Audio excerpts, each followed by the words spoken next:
안녕하세요. OTV 뉴스입니다. 해외 언제쯤 나갈 수 있나 궁금해하시는 분들 많으실 텐데요. 오늘 이에 대한 발표가 있었습니다. 오늘 스콧 모리슨 총리는 11월부터 호주의 국경이 다시 열리고 앞으로 호주인들은 출입국을 하기 위해 허가를 받지 않아도 될 것이라고 밝혔습니다. 하지만 국경 재오픈이 가능하려면 각 주와 테리토리가 80%의 백신 접종을 완료해야 한다고 밝혔습니다. 또한 해외여행을 하기 위해서는 국제적으로 인정되는 백신 접종 증명 서류를 몇 주 안에 받아야 한다고 하네요.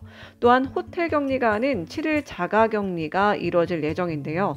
단 호주 의약품안전청이 승인한 화이자와 모더나, 아스트라제네카 백신 접종을 완료한 호주인과 영주권자에게만 자격이 부여된다고 합니다.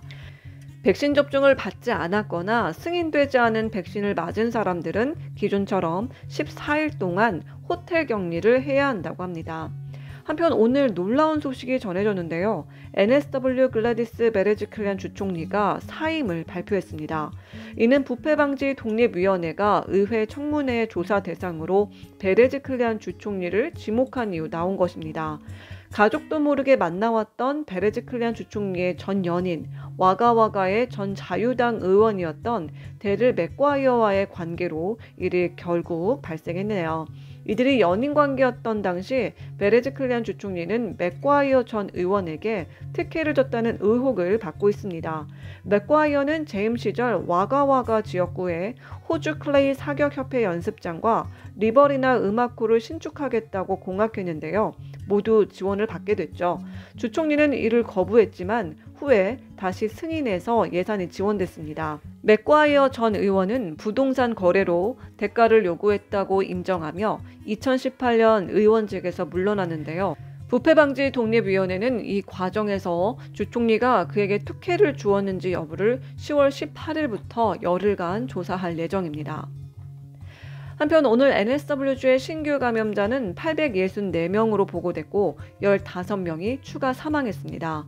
이런 가운데 NSW 비즈니스들은 10월 11일 이후에도 재정 지원을 받을 수 있을 것으로 보입니다. 도미닉 페로테 NSW 재무부 장관은 자격을 갖춘 사업체들이 특정 요건을 충족한다면 11월 30일까지 지원금이 계속 지급될 것이라고 말했습니다.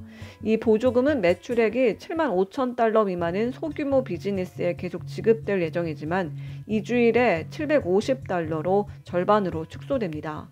또한 잡세이버 일종의 지원도 매출의 30% 이상을 손실한 기업에 그대로 적용될 예정입니다.